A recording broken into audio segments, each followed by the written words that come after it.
PM Express. Thank you for having me on your program. And when I walked in, I was telling you, as a young kid, I've always looked forward to interviewing you, and so grateful to host us in your very fantastic house, and the hospitality has been great. Thank you very much. I'm delighted to have you here in our humble abode. Indeed, it's humble indeed, and thank you for hosting us. Let's start with what has been reported today. Are you under arrest? I don't know the legal definition. Maybe yes, but maybe not. I'm on bail. So the background is that I think on the 13th or 14th of May, I received a letter from the special prosecutor to appear before him. I should report at 10 a.m. on the 16th of May, which I did. The letter said that they were investigating corruption and corruption-related activities of the IMCIM. I was a little bit disturbed. And ICIM is Inter-Ministerial Committee Against Illegal Mining. Yes. I thought that they were going to talk about how to stop Galamsey and all these things. But anyway, so I went there and waited at the lobby. When my lawyer was in, we were ushered to the 7th floor where the office of the special prosecutor was. I was ushered into a room, given a seat, and next to me, on my right, were my lawyers, and opposite me was the senior or the principal investigator. I think that was the title, and some officers from that office. So as soon as I sat down, the chief investigator walked over to me, put his left hand on my shoulder and said, "You are under arrest." I said, "Why am I under arrest? What are my charges?" Well, no specific charges, but we are investigating corruption and corruption-related activities of the IMCIM, that is the committee I chaired. And he asked whether I was ready to answer some questions. I said, well, I'll do my best to answer the questions. So I was asked a lot of questions. Took about 2 hours, or a little bit over 2 hours. And after that, I was told that I had to be bailed before I'll be released. I was not offered the opportunity of self-recognizance bail. So a friend of mine was at the lobby, so he came up and bailed me, and I left. And I was told that if the need arose, I'll be invited back to the office. So that's what happened. And of course, some officers from the OSPs went to see my friend's place where he was staying to make sure that if I absconded, they will be able to get hold of my friend to produce me before the court. Yeah. So this is what happened. What was the sum, the bill sum, the conditions attached to it? I was told 2 million cedis or so, if I'm not mistaken. 2 million cedis. Did they also send a team to your house? No, they did not come to my house. But they verified the residential address of your friend who had bailed you out. Okay. And the questions that they asked you, what did it relate to?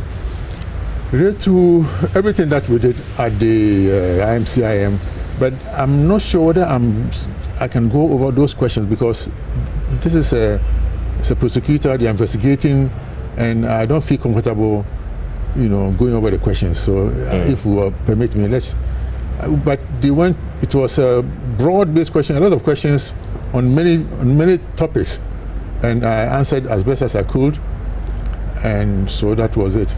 Okay. They had invited you, so this is you honoring the invitation to go to the special prosecutor's office that day with your lawyers? Yes. Okay, but in the letter that was inviting you, has it specified that you're going to be assisting, or you're going to be a person of interest? Person of interest. Something like that. Okay.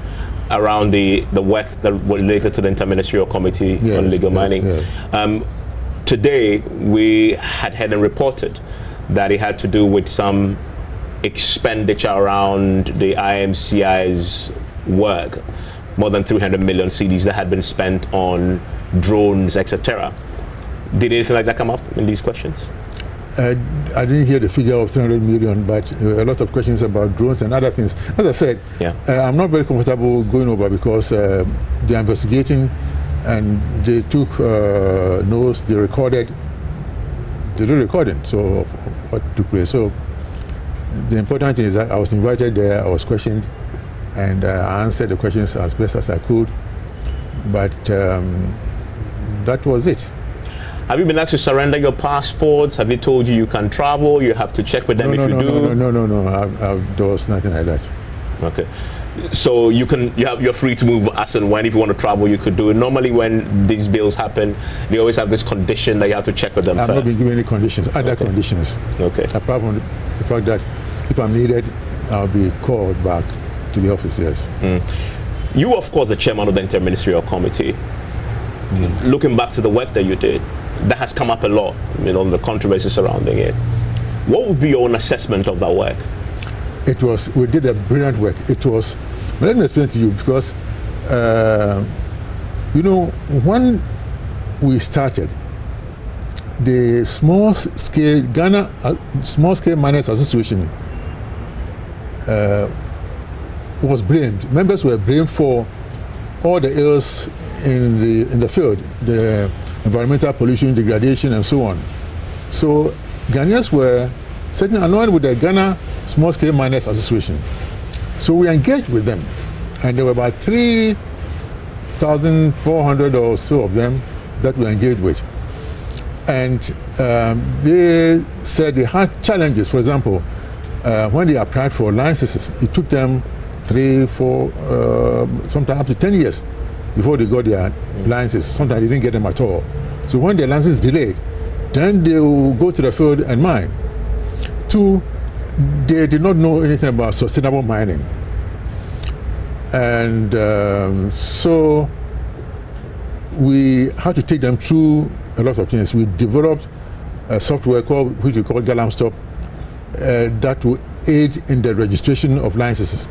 So, and the software was so good that if a miner started the process at Minerals Commission, it will trigger the process in the other regulatory agencies like EPA, Water Resources Commission, and Forestry Commission.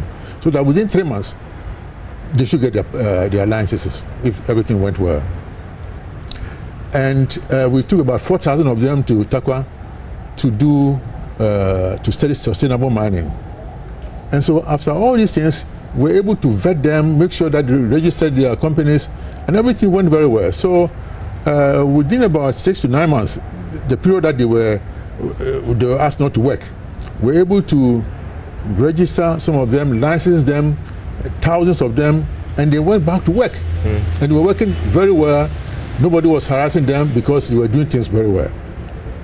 But then the trouble started when we had big companies, who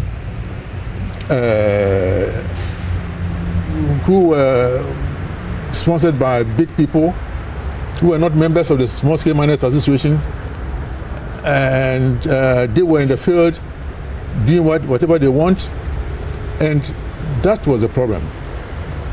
And also when the Forestry Commission started giving out licenses for people to enter forest reserves, 47 forest reserves were entered and people were mining.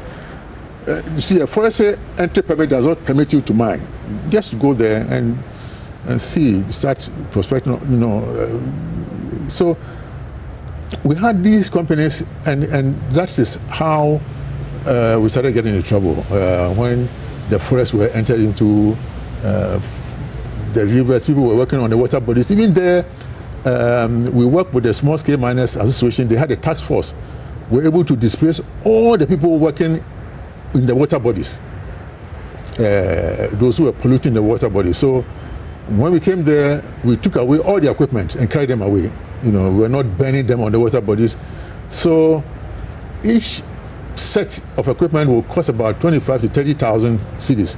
So if we took everything away, it was a lot of money that they lost. So, but then if you go and burn the things, the chamfans sitting on the floating platforms, you are not done anything, because the next day they can bring other machines. But if we take the floating platforms themselves away, then you'll be successful. This is what we did. And so it was very, very successful. But unknown to me, there were people behind big companies and, started agitating. I didn't know. So that was where we started having problems. And when we noticed that there were a lot of people, also engaged, who were not small-scale miners, but who had influence and, they were engaged in this thing, it was a problem. So that happened to, I was ordered by the Chief of Staff to write a report on the fight against illegal mining and suggest a way forward. And that was why I wrote that report and sent it to the Chief of Staff on the 19th of March 2021. The report wasn't meant for public consumption at all. It was meant for the President's attention. When they read it, you could have called me or those I mentioned in the report, and then we'll discuss it internally and find a way of solving this problem. But I had to be brutally honest with the President, because, people would travel on buses to Kumasi, and when they get to Engineer and the water is dirty, they'll call you, Frimpong-Boateng, look, you are not doing anything, look at the brim is dirty, this. So, and other areas. But the good thing we did was that when we were there, people found it difficult to work in the forest, because we'll come after you.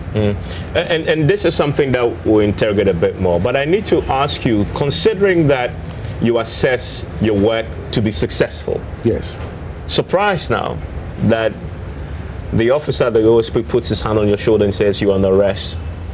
Did that surprise you? What was your initial reaction when you heard that? When I heard that, I said, well, so Frimpong-Boateng is the cause of all the wars in this country. That I should be arrested. So maybe arresting me will solve all the problems that we are encountering now in all areas, in health, education, mining, whatever, law enforcement. If arresting Frimpong-Boateng will bring an end to all these things, then so be it. But I was surprised. The surprise was because you assessed that you've been successful, or yes, because you didn't anticipate that this was going to be. I didn't anticipate that. And when I told some areas of the party, so this is a normal thing, they have invited you, just go and listen to what they are saying. So before you went, you spoke to elders of the MPP? Yes. Who in particular? I won't mention names here. And their word to you was, show up? Just show up. This is a normal invitation from Special Prosecutor, just show up. But why did you feel the need to talk to elders in the party? No, we were at a meeting, and discussing this issue, and I told them, I've been invited to see the Special Prosecutor. I showed them the letter. So, this is a normal thing, just go. Was this Hackman Uso Ajiman? Why do you mention names like that? I'm not going to mention any name. And this was a party meeting of elders, I believe.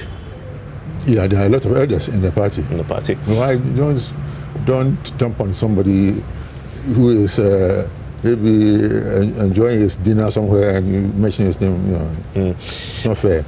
When a couple of years back, I know both the CID and the Special Prosecutor all said they were investigating the work of the Interministerial Committee. Were you invited by the CID at all in the last couple of years around the work of the Interministerial Committee at all as part of the investigation? No, we had serious challenges. People engage in certain things, and I wrote to the CID to investigate some people and so on. But so you wrote to them to investigate some people? Yeah. Why did you feel the need to do so? Because what happened was not good for Ghana. Were these people at your committee, Interministerial Committee? No, not in our committee. People who generally in the mining. You've come to know were involved in illegal mining. Yes. Were these people invited and investigated? Do you know? I don't know, but as far as I know, nothing substantial happened to them. let's talk about the work you did, because you did the assessment.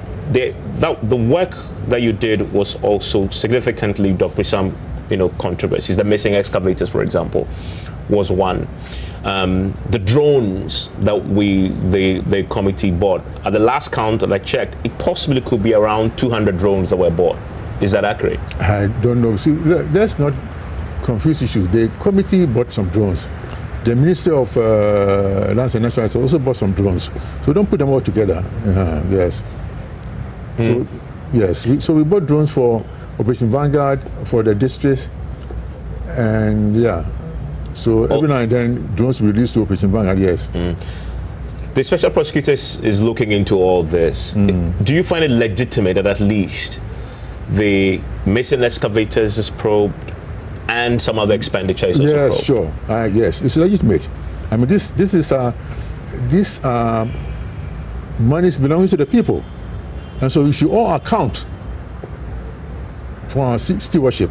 Wherever we are, if I've done anything wrong, it's time to go before the court and answer these questions. And this should apply to everyone. And those who are in charge now should also know that at some point they will be at the other end. When you say that, who exactly or what exactly are you referring to? What I'm general. I say, if we are on one side of the table, at another point in time, we may be at the other end and also receiving questions. So whatever we are doing, we should be clear that we are doing everything in the interest of Ghana. And that is my point. If we do everything in the interest of this country without any selfish motives, then this country will improve. You think there's a selfish motive behind your arrest and what is happening? No, I'm not saying that. I'm just saying it that if we all did things, that has been my motto all along.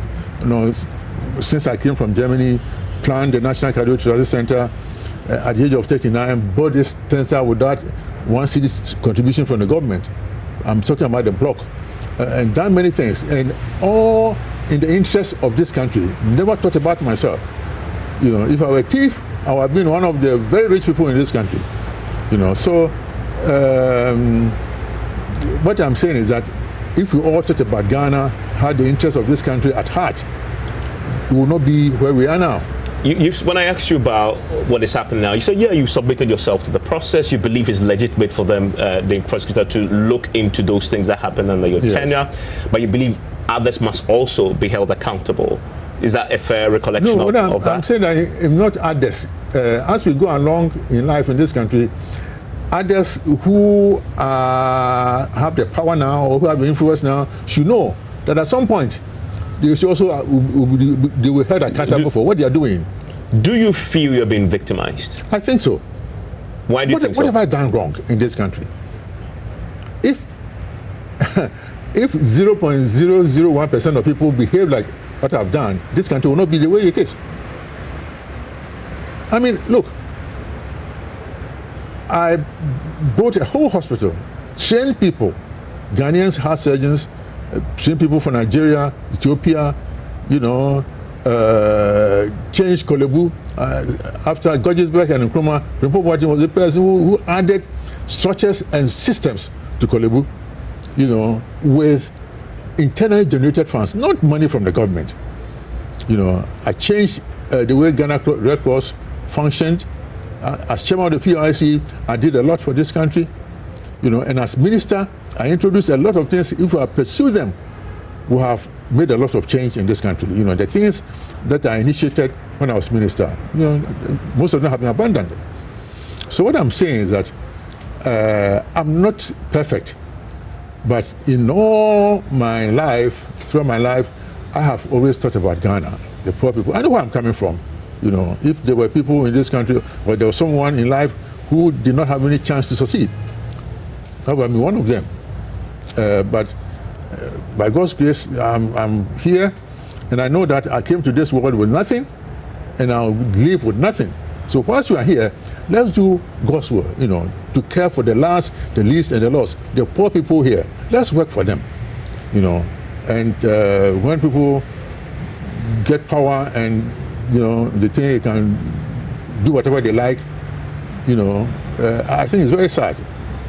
We should really think about the state of this country, the poverty that we are going through, and then make sure that we care for poor people. Recently, talking about your tenure as a chair of the interministerial committee, it has been said, and we've talked about the missing excavators and others, that because you are ultimately the head of the institution, you take ultimate responsibility for what has happened, which is exactly why state institutions must do their job in interrogating and holding you accountable. You've rightly said that this is a legitimate exercise to look into them. I want to reconcile that with your view that you've been victimized. Because if they're doing legitimate work, can it be victimization?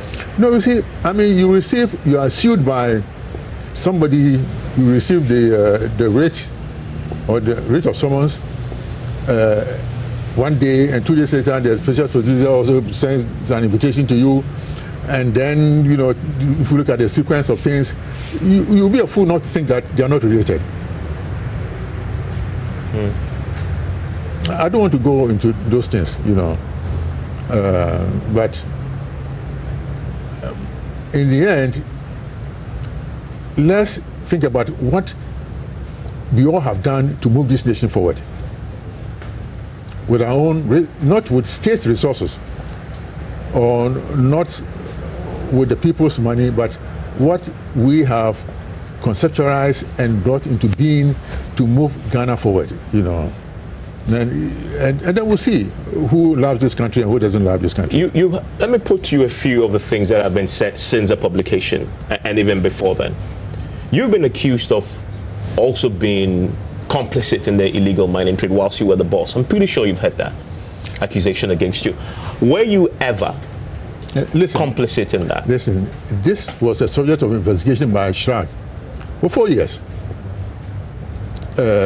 So from 2019 to March this year, myself and my son were under investigations, and the report is there. We haven't done anything wrong, and so that is neither here nor there. Missing excavators, everybody knows that I had not taken the excavator, but the figure was put out there by a journalist. You know, there was an interview and he said, oh, when Amawus was leaving, he left 500 excavators. So somebody brought out that figure, and then they target on you, you know. And it is not true. So how many excavators were missing then? Let me explain to you. See, when we started the work, Operation Vanguard was in charge of impounding the excavators and pulling them to a central area. But then when you go to the bush, the excavators are in the bush, they are not, you know, in town. They immobilize the excavators by removing the control board. And so maybe a day or a night, they'll be able to remove about 15, 20 excavators, the control boards, and report that they have removed the control boards. A few of them, they may be able to transport to either the police station or the disassembly where they are. But then when you leave, the owners of the excavators will bring other control boards, fit them in, and then take them away. So at some point, we were told that about 750 excavators had been impounded. So we took a team around. 750 excavators, yes, you were told. You were told. It might have been true that over the period they immobilized 750 of them. But when we went around, visited the mining areas, the disassemblies, and the police stations, we saw a little over, just about 200 excavators that we saw. And these were all then carted to Accra. But because those days we did not have any low loader to carry the excavators, because that's crucial when you want to transport the excavators. Yeah, so that's what happened. So 200 excavators is what you carted to Accra? Yeah. Okay. And most of them are there now. If you go to Identity... So are you saying none of those excavators got missing? Some got missing. How many? I don't know, but we found out that some people were sending excavators, and it's also part of the report. I don't want to go into the details now. If you read the report, I don't know, my report Yes, to the chief of staff. Yes, if you get a copy, you can see those people I mentioned as having taken excavators, sold them, and so on. You've mentioned that yourself and your son have been on investigations by Shraj. Yes. And you said this had concluded in March this year. I can give you a copy of that. After this interview, I'll give you a copy of the report. What did the report say about you and your son? We have not done anything wrong. So, like I say, I'll give you a copy. And so maybe you can read through it and report when you have the time. But now, take it from me that we had been investigated for 4 years. You appeared before Shraj many times? With your son? Yes. And they went to all the places that people were saying, and they did not see any wrongdoing there. So for 4 years we were investigated, you and your son together? Yes. Because of the allegation that you were both complicit in illegal mining? Yes. And just concluded in March this year? Yes. And you were given a copy, and I have a copy, I'll give it to you. And Shraj cleared you explicitly? Yes. But then we also saw a video that was recorded. I'm pretty sure you saw this, in which a few years back, in the heat of the Galamsey fight, secretly recorded and released, and I think you may have even responded to it, which painted a picture of complicity. I'm pretty sure you remember that. Yeah, I remember that. But you know what happened? Tell me. Somebody did something wrong, and I sacked him. So. He says, "Oh, Professor, I want to discuss something with you." So he comes to my office with another person, also a party person, and they started talking, asking questions, and saying things. Most of them I didn't know anything about, and because they had planned, oh, didn't we give you this? You were involved in this. You told us to go and do this, and they were recording.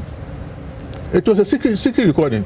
So at some point I said, "Look, did you come here to annoy me or to so please walk out?" That's what happened. But this is the famous Party Nihiska video. Pardon me? Party Nihiska. So that's how the famous Party Nihiska video. Exactly.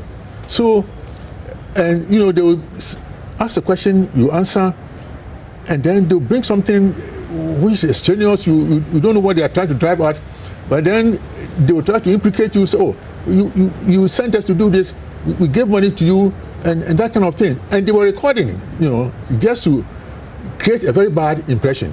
So at some point, when I had the feeling that they were just trying to annoy me, I said, "Please, walk out of my office and just go away." This is how the recording came to be. And in that particular recording, was it something that the Shraj reviewed as part of its investigations? I don't know. Did they ask you questions about that in the last 4 years as they probed this? I don't remember. But they might, yeah. Recently, the Chief Executive Officer of the Minerals Commission had said that whilst you were the chair, you assumed yourself powers you do not have, including giving licenses to people to go and mine. It's not true. How? How can we give licenses? Did you ever give authority to any the committee had the power to do that, because it wasn't me. See, the committee was made up of representatives from Minerals Commission, EPA, Water Resources Commission, Forestry Commission, Ministry of Lands and Natural Resources, Ministry of Water Resources, Ministry of Interior, Defense, 10 ministries. So we formed the committee, and we were supposed to regularize the small-scale mining. So at some point, when we're taking the miners through all the process, they are vetted and they are given the permission or the license to go and mine sustainably. So that's what the committee did. And so if the Minerals Commission chair is saying that, then he doesn't know what he's talking about. But the Minerals Commission is the sole legislative body with the power to give licenses. If they could do their work well, the committee would not have been created. So the Minerals Commission was part of the committee. So if they say we didn't have the power, then he also doesn't have the power to do that. It wasn't me. It was a committee. But that's an ad hoc committee. It's an interministerial committee. Yes. So we were supposed to do that regularize things, and then back off. But not to give licenses for people to go and mine. You don't. Licenses is what kind of licenses? See, permit so that they could mine sustainably. That's why we took them through to help them get their licenses, which are issued by Minerals Commission, because we don't. To get the mining license, you need license from Minerals Commission separately, EPA, Water Resources Commission, Forestry Commission, and the committee does not interfere in those things. When those things come together, and then we take the miners through the sustainable mining process at Takwa University, and the other things, then they are given the permit to go to their site and mine sustainably, because the Minerals Commission license is given by them and not by the committee. So we put everything together to make sure that they can mine sustainably. But the Minerals Commission chair makes a point that legally, that wasn't part of your mandate. Well, your mandate was to check illegal mining, and theirs legally, by law, was to permit and license. So I don't want to go into that. I mean, just playing with words, because I didn't create the thing. It wasn't Frimpong-Boateng who was issuing the thing. We didn't issue mining licenses or EPA licenses and so on. This was done by. That is why we created the software. It's because the Minerals Commission failed. The inspectorate division failed completely. It wasn't working because they were to ensure safety at the mine site. So why were people mining and destroying the environment? Because it wasn't working, and that is why the committee was created. So we help ourselves strengthen these regulatory bodies, and then when that is done, the committee will be dissolved and they can carry on with their work. So you disagree with the view that he makes there. The report that you authored, that you've stated that the Chief of Staff asked you to, do you concede that much of that report isn't factual? What is factual? All of it? Certainly. All of that report is factual? Yes.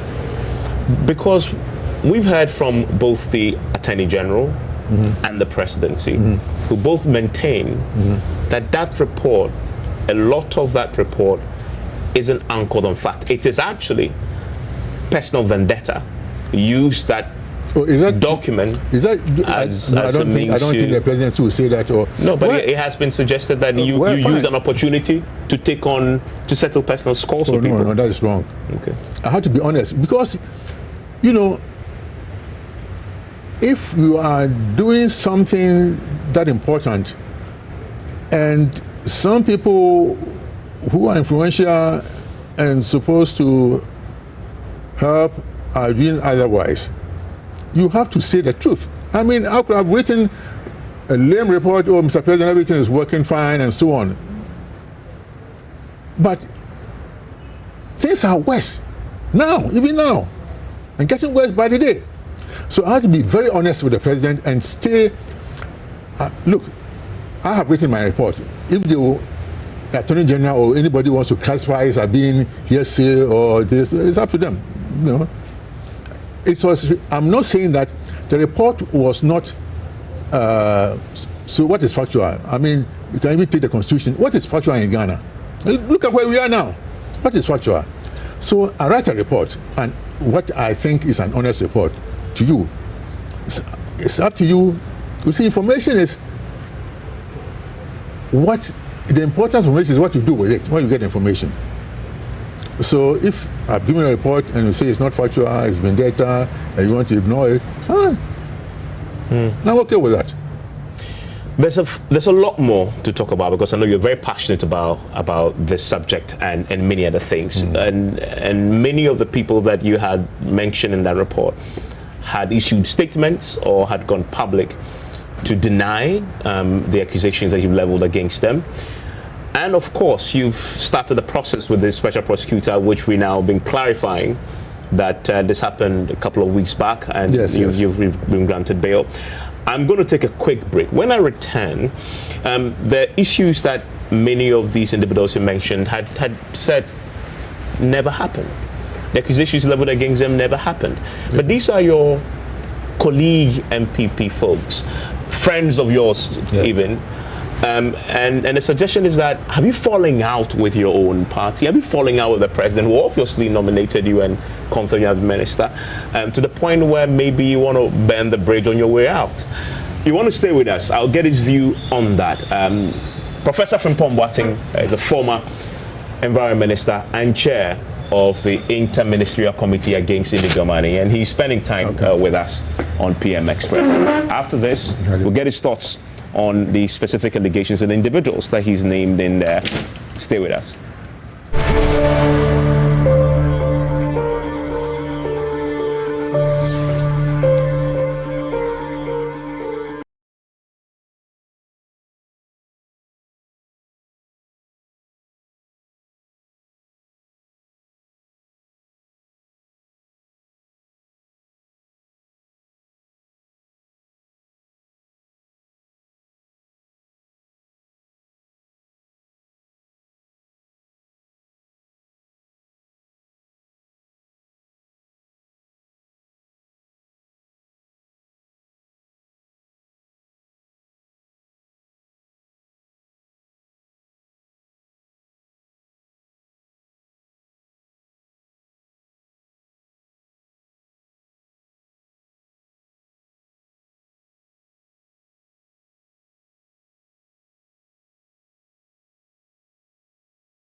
Hello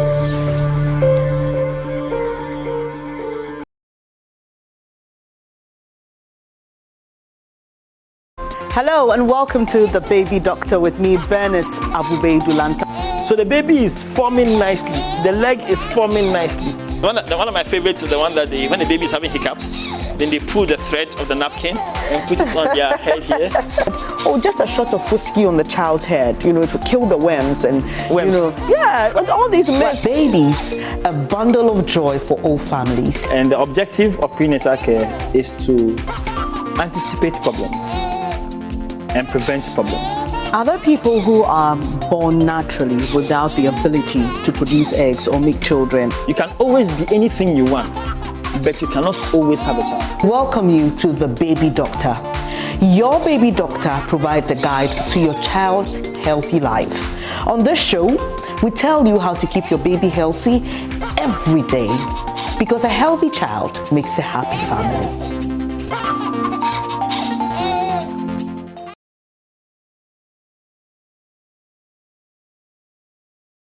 Everything has a meaning. If you recklessly and maliciously destroy reputations, you must suffer the lawful consequences. For every story, there are many versions of what is true. If you compare last year, which is 2,589 deaths, added to this year, we've already passed 3,000 deaths in 15 months. Every opinion can be debated. The political construct of the national interest can be interrogated. You cannot call for abolition of the Fourth Republic in the name of seeking constitutional reform. But some facts are hidden in the depths of interpretation. It's Almatum Father Christmas that he'll give you vaccines 20,000 and not receive payment. So we check the facts. The truth is that we are in the third wave. I don't think we should kid ourselves that, oh, maybe it's about coming in and all that. It is here. Raise the standards of intellectual discourse and present the issues on the altar of unbiased scrutiny. This altar is Newsfile, your most authoritative news analysis program. We must practice independent, credible, and fearless.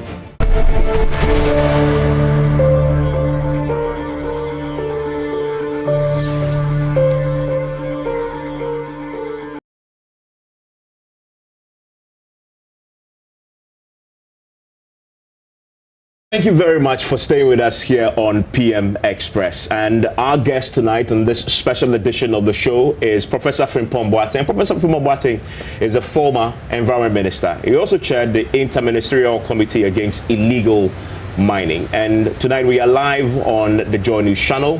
We are live on Joy 99.7 FM, live across our many social media pages, YouTube, Facebook. You can also find us live on myjoyonline.com. Prof, during the conversation, the first part, you referenced the Shraj investigation over the last 4 years, and you promised to give us a copy of that document. You have, you produced it, yes. And this is exactly what it is. This is a 117-page report. I guess we can take this copy. We can take this copy. Okay. And so we will be perusing this document in greater detail and telling you what we know.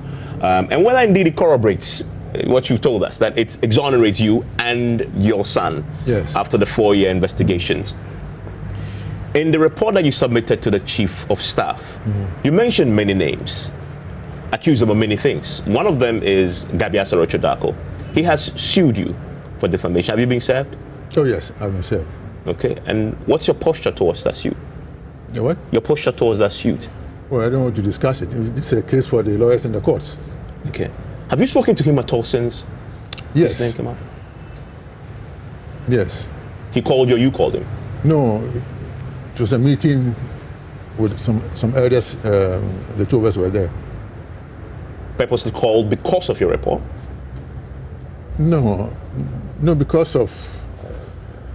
You see, I don't want to go into this report. It's because it's not my report. I wrote it, but it's for the president. So let's call the president's report that you drafted. No, that I wrote. That I presented to him. That you presented to him. I'm not saying that the president wrote it, but I mean, I wrote it and presented it. After that, it's no longer my report. Yes. I authored it, but yes. In this meeting when you met Gabi, what happened? No, let's not go into those things. more or less private meeting, and we discuss things of mutual interest. So let's. Was it cordial? Pardon me? Was it cordial?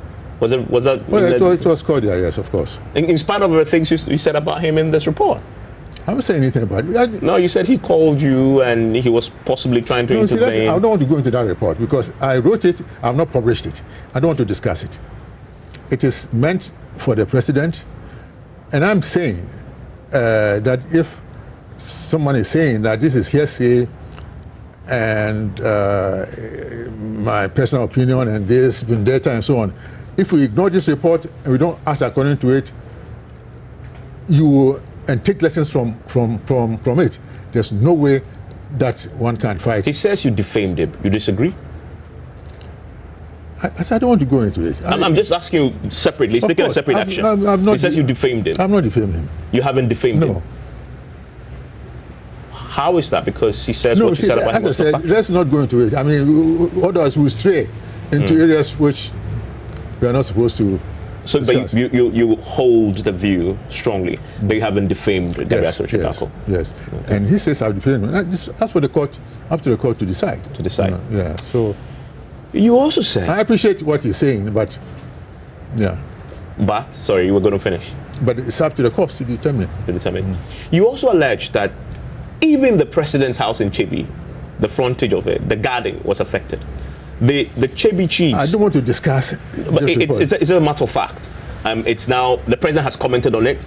So it's out there in the public. Of the president commenting on it. Well, there was a statement that was issued by the presidency on the back of your report and said, well, in essence, this is something that was grounded, which was what I referred to earlier, paraphrasing it. I'm saying that it happened. Yeah.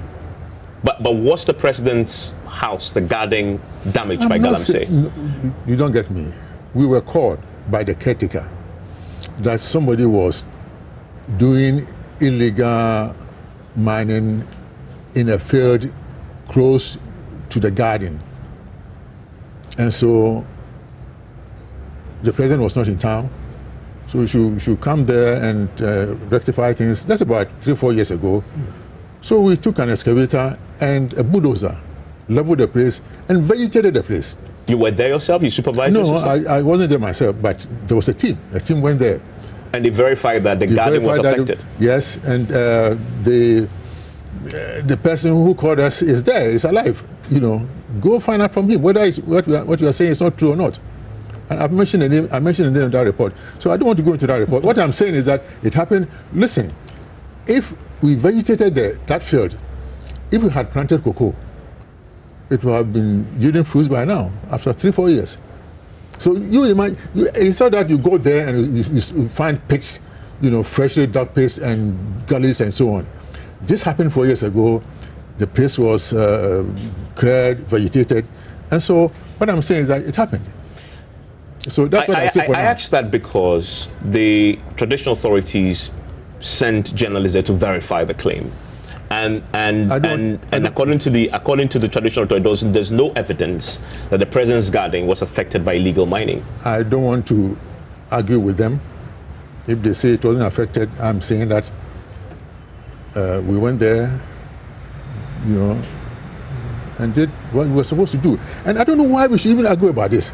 It's not that we did this to slight or somebody, but we were concerned that in a field near the president's house, somebody was doing something illegal. Okay. It wasn't near the president's house, not his garden. No, I mean a garden. I don't know what you mean. So it's not that there's a house walled, there's a garden inside, and no, I'm not talking about that kind of thing. So this is an area close to the president's house in Chebi. I don't know what you mean by close, but what I'm saying is that the field was there, and the caretaker said they had encroached on a little bit of the garden, so not in the house. So if you journalists, were you the one who went there? No, I didn't go there, but we had a reporter who went there as well. We went to a house. What were you expecting to see? Gullies and mountains and things like that. 4 years. Leveled the place, vegetated the place. As I said, if I planted cocoa or even palm, we would have been harvesting fruits after 4 years. You see, what I'm trying to say is that we did not do that because we wanted to strike somebody, but we wanted to solve a situation. You know, there was a big problem we had to solve.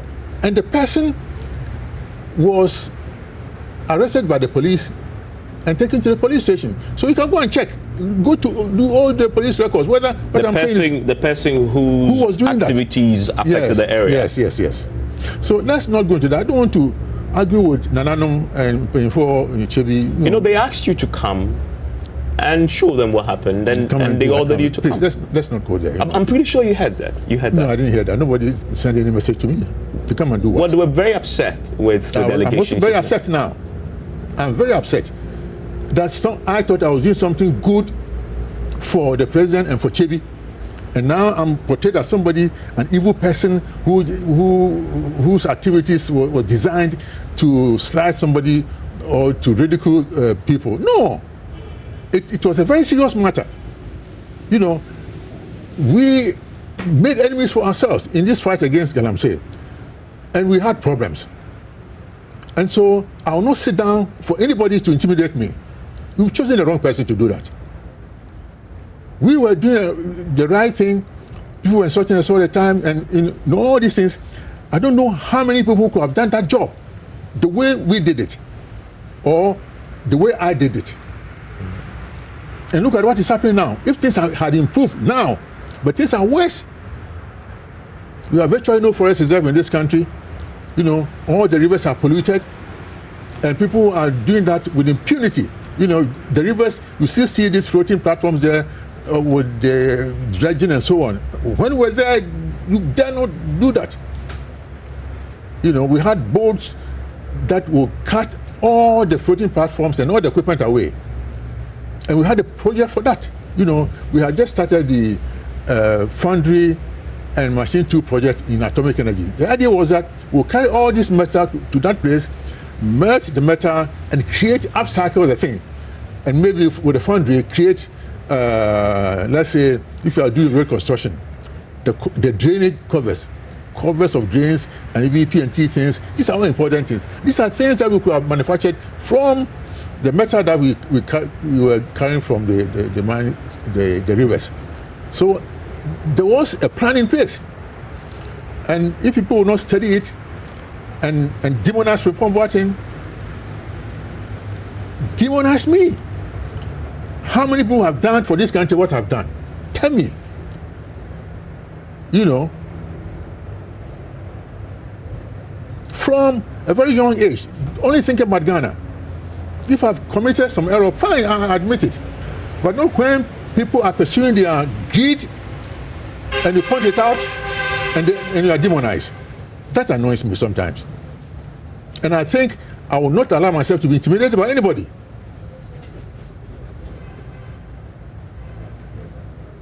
You feel they're deliberately trying to intimidate you? Of course, I think so. And what's some of the elements that make you convinced that that's what's happening? You know, because if you mention it, I don't know how people process information, but I know how I process my information, and I'm speaking to somebody, I can go into that person's mind and see how the person is thinking. But why are they intimidating? You're no longer a minister. You are a private citizen now. So why would they intimidate you? I don't know. Is it to shut you up? Pardon me? Is it to shut you up? But I'm not talking. You know, I don't like talking. I don't like talking. You know, they say, oh, keep quiet. I'm keeping quiet. And they've asked you to keep quiet? Yes, people say, the party people say, oh, Jacob, what's that party? No, they say that kind of thing. You know, I'm quiet. But every day, Frimpong-Boateng, it's my taking to court, this, people are saying that, you know, on radio, saying all sorts of things, you know. But I keep quiet because I have a lot of respect for authority, you know. The president knows that. Is he your friend? But the president, nobody is the president's friend. I mean, he's supposed to do his work. I don't think anybody can claim that he's a friend to the president. No. If you do that, you'll be wrong. So how would you describe your relationship with him? Cordial and, how do you put it, business-like, you know, business-like. And he knows me very well. And I went in there to serve him and Ghana, to make Ghana a better place so that the glory will be his. the job be mine. Is this so cordial, that relationship? No, I don't meet him. I mean, I'm out. So, I mean, you see, you have to understand what politics is. The president calls you to be a minister. You have to know that he can also dismiss you at any time. And therefore, you go with that mind, that anytime you can be, and I'm not the person who will fight for a position. I've got a lot of things to do myself, even right now. Too many things to do for this country. And these things are not distracting me from doing what I want to do for Ghana. And I'll continue to do that until my last breath. And back to your business relationship with the president. Now, do you have a cordial relationship with him or not? Look, when I left office, the president formed the presidential committee for vaccine production. Yes. And I was the chairperson. Yes. And we did a lot of work, good work, and the work of the committee has come to an end. I've exited, and I'm there. So if there's a problem or something that he wants me to do over a period, and I feel like doing it, I'm going to do it. Have you spoken to him since you left? No, don't bring that. You see, the president is nobody's friend. We can't just say you're going to speak to him. No. If you meet him today? What? If you meet the president today? Yes. What do you think will happen? Good morning, Mr. President. Yeah, I have to greet him. And you think he'll respond? Of course. Why not? He's not upset with you, do you think? No, I don't think so. He's not that petty. Okay. No. Recently, you rightly said you were the chairman of the National Vaccine Institute. No, not the chairman.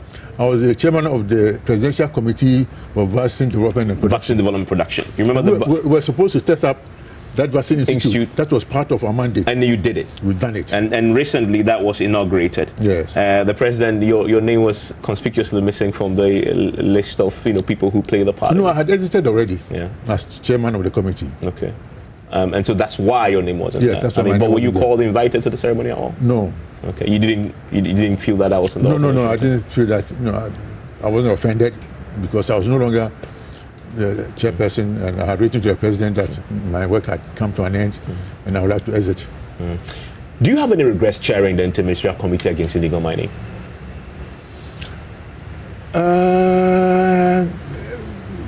Well, not quite, but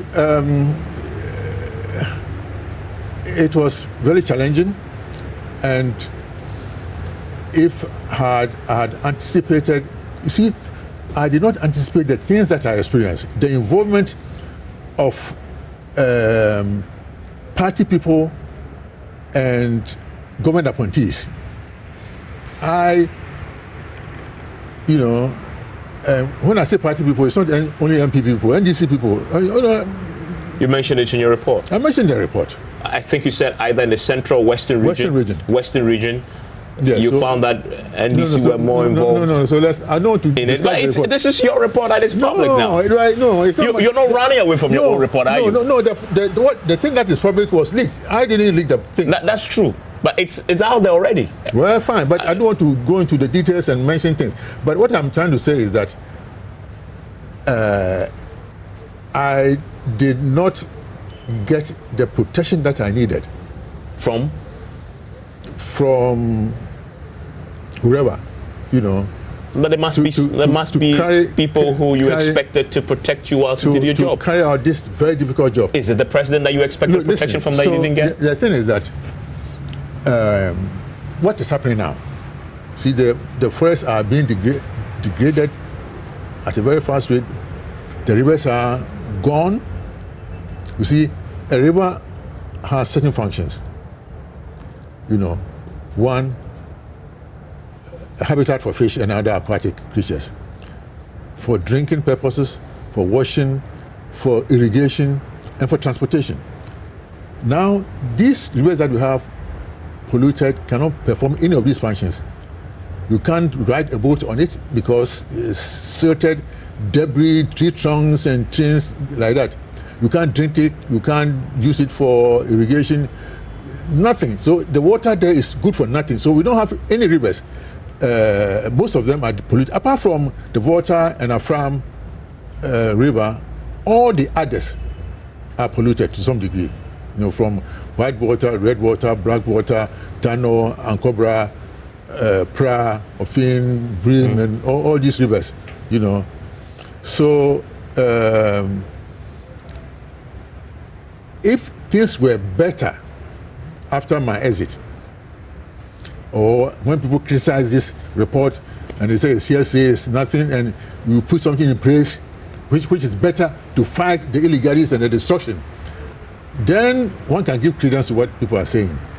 So what I'm saying is that this is a very big problem, and I'm saying again that if you throw this report into the dustbin and you don't take any lessons from them, there's no way that you can make any headway in the fight against Let me ask you, when did you become aware of these challenges and involvement of some of your own colleagues allegedly in the Illegal Mining Act? And why did you only tackle it the way you did after you've exited? I had not exited. It was, no. See, the thing is, at every point, people should not think that this is the only report that we wrote. On many occasions, I made a presentation in cabinet meeting. On 2 or 3 occasions, I made presentations at cabinet retreat. On 2 occasions, I made a council of state and said similar things. Mention names? Yes. You mentioned names in cabinet too? Yes. Listen, and then after the elections, I heard that the committee had been dissolved.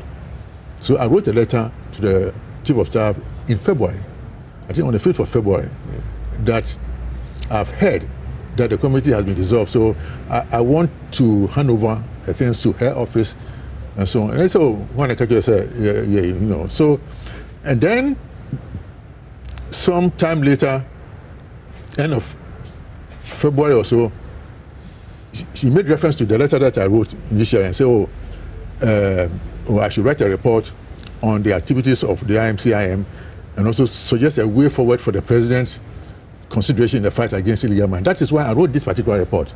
But that was not the only report that I wrote. Several of them in the course of the period. So people should not think, this is... So this is the first report that had come to light, is that what you're suggesting? Yes. But you've alerted the authorities, even your colleagues in cabinet, to this and mentioned names to them. Yes. And what happened when you did this? Was there a reaction? Was there an attempt to fix the problem and address the people who were involved? Where, for example, when the issue of invasion of the forest reserve came up, there was a cabinet directive that there should be no mining in forest reserve, but it still went on. It still went on with some of the big companies that are still there. They are still there right now in the forest.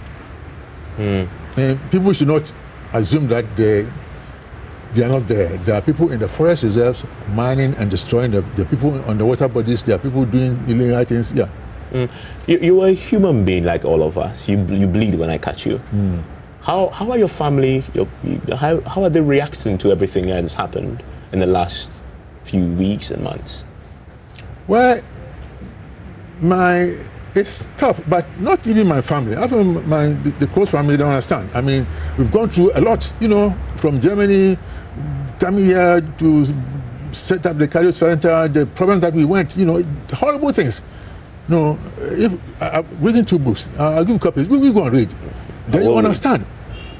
The one is deep down my heart, the history of cardiothoracic surgery in Ghana. The other one is Taming a Monster. If you read it, this is child play. What is happening here? So what I'm saying is that for my close family, it's tough, but we can endure it because they understand. But friends outside, even this evening, some people say, "Oh, my heart! I was frightened. A lot of people, not only in Ghana, but calling from America, from Germany, and so on, worried that I've been arrested, and some of them have fallen sick. Somebody in America nearly landed in the emergency room. When he heard that you may have been arrested. Yes. So for those here, my close family, they understand. They have been conditioned. They are not that allergic to some of these things, but close friends who are far away who has, hold you dear, when they hear these things, it's hard on them. And that's what worries me. Not my immediate family. They are tough.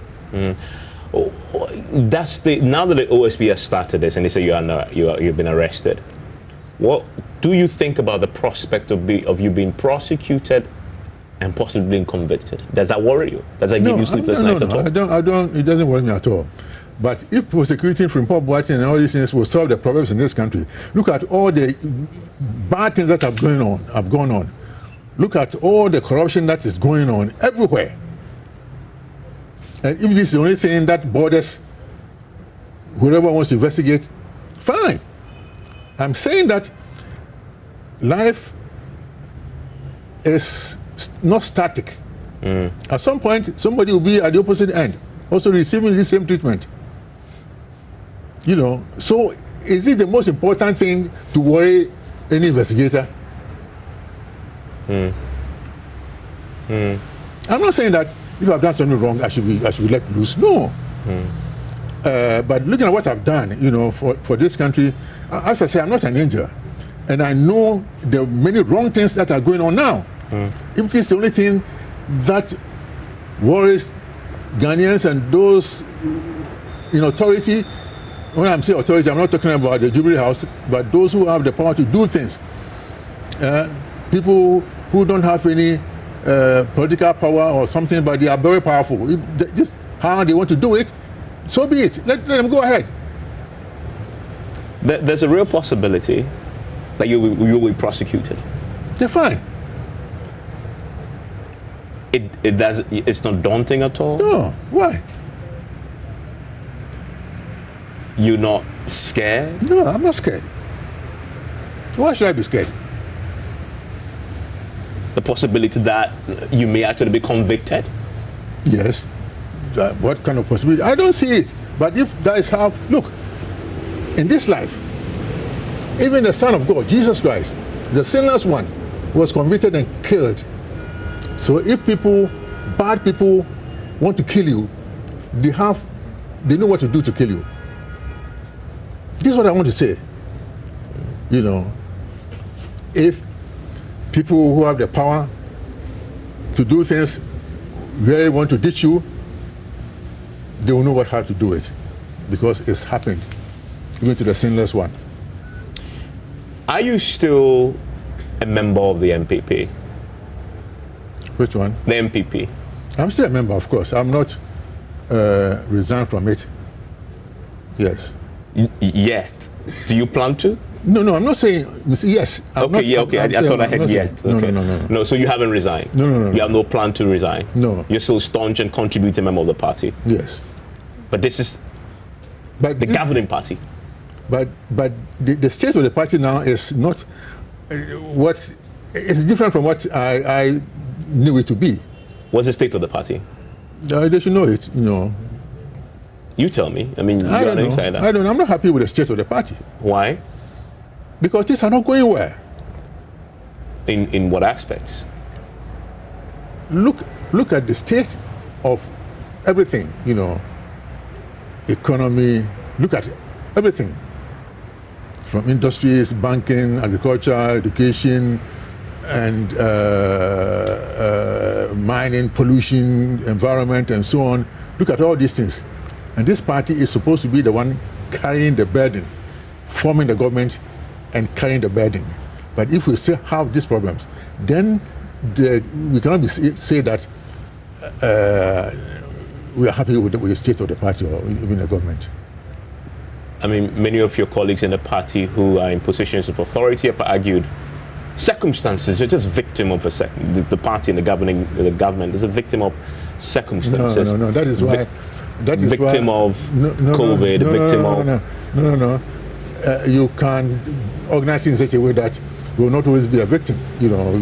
That is why people are there to solve complex problems. But if people who can solve complex problems are being demonized, and you leave incompetent people, no, I'm not saying incompetent, but people who are not designed to solve problems, to be around, claiming to be the champions of whatever, then we'll be in this state all the time.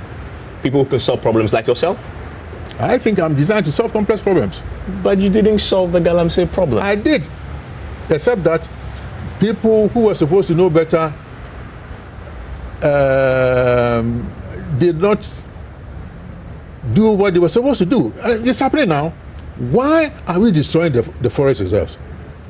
Why are people still dredging on the water bodies? You see these floating things and machines on the water bodies working, and there seems to be nothing that we can do about them. This is what I'm saying.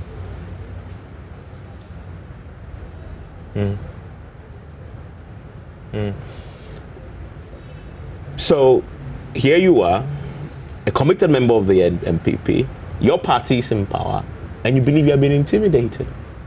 You are an outsider looking in, or you are an insider who has been been shunned by your colleagues. The party is not always homogeneous. There can also be fights in the family. So this is one of those fights in the family? One of those fights, yeah. Okay. Who wins this fight, by the way? You? Nobody wins. That's interesting. No, nobody wins. Who is a winner here? But that is the question that I really want to have. Why would anybody fight you? What is there to gain? Do you provide the answer? I don't know. In fight, but it is your characterization of what is happening. That you've been intimidated. That there's a fight, etc. I'm asking, why would anybody do that to you? Maybe you are a journalist. You talk to people, and you can probably provide answers for this. I ask myself, what is happening? What have I done wrong? So I shouldn't have written the report? I need to ask you, what do you say to your colleagues who may accuse you of Professor Frimpong-Boateng is simply better? He says he wasn't given another post, another ministerial position. Oh goodness! And maybe he's just need a post. He's just bitter and going on and taking on people and calling names. I'm not bitter at all. Look, when I was minister, I did many things from my own initiative. If you go to Minister of Environment, you are not giving money to do anything, and using my linkages and connections and so on, I will get projects for the ministry and for the government. And the president is aware of some of these things. Even in the vaccine committee, many things that we did because I knew certain people who could help us. And I'm still doing things for this country now. Such as? Running 2 hospitals, trying to build a school, doing this and so on, training people, research going on. So I don't have to be a minister to survive. There are people who need that, who need that position to survive and to thrive and to do many things. But I didn't have to be a minister to build a house or do any of these things. I had done all these things. My children are old, nothing, thinking about my grandchildren, maybe great-grandchildren in the future. So I don't need a government position to live in this country. That everybody should be clear about that, and they know it. And it's interesting you say that you mentioned your grandchildren and all. I'm pretty sure a lot of them have called you today. Granddad, how are you? Are you fine? And what do you tell them? Do you comfort them? No, are you the comforter or they comfort you? I comfort them. They say, are you okay? I say, I'm fine, Are you sure you're okay? I hear you have been arrested. I say, no, I'm not being arrested. I'm home, enjoying my cocoa. You drink cocoa? Hausa this evening I had Hausa cocoa. Hausa cocoa? That's my supper. Locally made or you made at home or you bought it? Made at home, yeah. The best one is the one you buy by the roadside. I don't know about that. But I like doing things at home. So everything else, your cocoa is at home and everything else. Yes. Okay. And let me ask you this, and I know you are frank. Let's talk about solutions. Yes. Do you believe the president is really committed to ending illegal mining?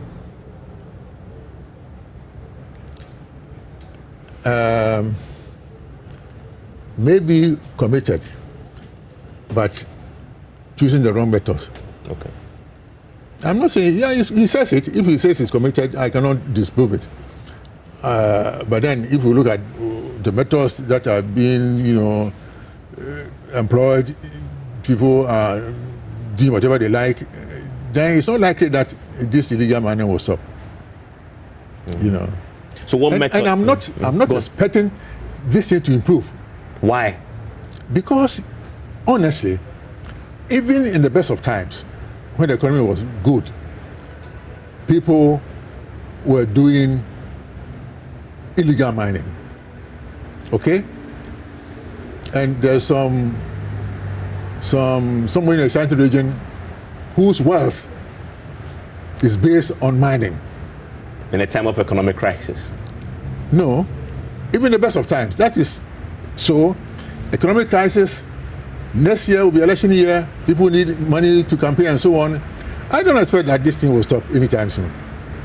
At least not until after there's a new government. I don't know the strategy that the new government will employ, but in the best of times, people dependent upon this for their livelihood and other things. And now we are in election year, election season is here. Election season, people need money. And so, and the way the economy is, what are you going to do, farming to get money, or what are you going to do, I mean, there's a good friend of yours, Kukubako Jr. Yes. And you mentioned his name in the report, and he's been very unhappy. Well, let's not go there, please. I know, but have you spoken to him? He's a good friend. Yes. Oh, I spoke to him. Post the report coming public. Yes. You had a friendly conversation? Yes, we discussed things and we said we'll end things there. So you've resolved it? We have resolved our differences. It's okay. So now you're on good terms now again? No, I've always been. Because he was really not unhappy with you and he issued a statement. Yes. Do you think when I was writing the report, you think I was certain everybody was happy with me? No, I'm not here for a popularity contest or happiness contest. My job is to give the president the true situation on the ground. And I read the report, and you can do whatever you like with it. You can say it's my personal opinion, hearsay, whatever it is. And the Attorney General can also confirm it, but that's not my problem. But what I'm saying is that if you ignore the things that I wrote, you'll find it very difficult to fight. If you knew that the report would be leaked and it become public, would you still have written and said all the things you said and named the people you named, including your good friend Kukubako in that report? Listen to me. Yeah. This report, the original manuscript was about 120 pages. But I had to remove a lot of things and so on and just give a flavor of what was happening. So this is a watered down version? Yes. I shudder to think what was in the real version. Well, I can still pull it out. You want to give me a copy? No. What I'm saying is that I didn't work on it, but if I want to expand it and work on it, it will show maybe more pictures, pictures of people doing this, doing that, and so on. So you have more evidence? Of course. Of people in your government involved in this? Yes. But why did you give the Chief of Staff a watered down version? No. It's not a watered down version. This is concise. This is a concise version. But you have evidence that you haven't given to the Chief of Staff who ordered you to produce a report. No, see. In effect, the president has been denied access to additional evidence. No. The idea, as I said, this report was not meant for public consumption. I was expecting that, having presented it, I'll be called, and then others will be called, and we'll discuss it. And if people doubt what I'm saying, then you expand it, and You sent it in 2021. Yeah, March, 19th March, yes. 2021. It was this year that it came out. So let's say 2 years had passed. You've never been called once on it? No. Since you handed it over to the Chief of Staff? No. Did he acknowledge receipt? Yes. They did? No, there was no written acknowledgement, but she received it because I sent it personally? Personally, yeah. Handed it to her? Yes. Okay. And was it formally, because there's a process of submitting such reports? I don't remember, 2 years, I don't remember what, but you see... Because in the statement that was issued from the Jubilee House, it was said that the transmittal letter wasn't attached to this, and so this was almost informally done. Fine. Whether it's informal or not, it's a report. Do whatever I like with it. I've done my job. Do you have any regrets with the service and the sacrifices that you've made to this country? No, I don't have regrets. And let me repeat this sentence or this statement, that people say that Ghana is not a country worth dying for. But what's your answer to that? My answer is that it is precisely for that reason that we have to die for Ghana. Because if we want to die for an entity that we expect something good in return, that's no sacrifice. So, for example, I take lessons from my belief. What really did Jesus gain by coming down here to die for us? Why? It was very sacrificial. So if you are expecting something in return for something you do for an entity, no, that's no sacrifice. So I think that I've done my job, and at the end of it all, when I'm no longer there, at the end of my life, I will say, yes, I did my job.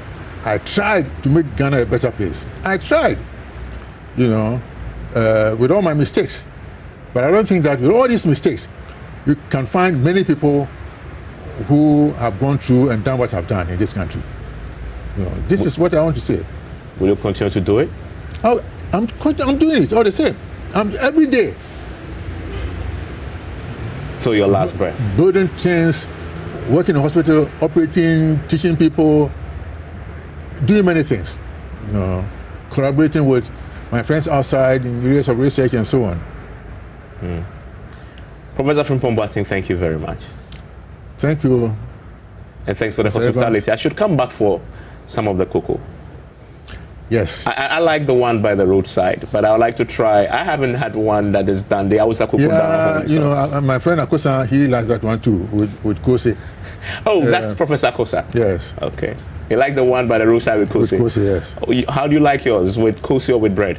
No, I don't take bread. That's what I'm saying. It's a very special thing that my wife gives me, the cocoa with some seeds, almond, 3-4 different kinds of seeds, and some honey, no milk, and then I do justice to it.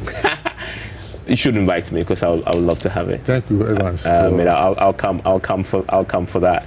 I mean, and I know a lot of your colleagues now are running to become president of, lead the party in elections. Many was expecting that maybe you would throw your hat in the race as well. No, you retired from that. No, not that I've retired. You see, I want a good Ghana. So whoever wants to be to lead this country should know what has to be done. Because personally, I have not seen the things. I'm not seen us doing the things that I think will put us on the path of sustainable growth and development. I've not seen them yet. Isn't that why maybe you should seek to lead? No, you don't have to lead, but if people will buy into your ideas and implement them and not say it's hearsay and personal opinion. Of course, these are my personal opinion and so on. But these are. But you have your colleagues. You're those who have shown interest. Any of them meet the standards that you talked about? Difficult. No one. If we work in a team, if they work in a team, we don't expect one person to know everything. But if you have somebody who will tap on the experience, the knowledge and skills of people in the society and really committed. Look, it all begins with the philosophy of the leader. Okay. For example, Lee Kuan Yew, when he became Prime Minister, said, when we assumed power, he said, we saw the greed and decadence in Asia, and we make it a point not to be part of it. So, first of all, I want somebody who will say, look, I don't want to be part of this greed and decadence and what you call family, friends and things, government, and that kind of thing. We want people who are committed to this nation. And then that's where it begins. But if we don't have this commitment to the people, the Americans did the same thing. Yeah. You know, 4th of July 1776, when they were signing their independence document in the State House of Philadelphia and Pennsylvania, they said, in support of this declaration, we pledge our lives, our wealth, and our sacred honor. You know, so if leaders will come together and say, look, we are pledging our lives, our wealth, and our sacred honor, so that America, to this document, so that America will prosper. But surely there must be one person in the field of individuals seeking to lead your party to the next year's elections who at least comes close to these values. Well, I'm just studying them.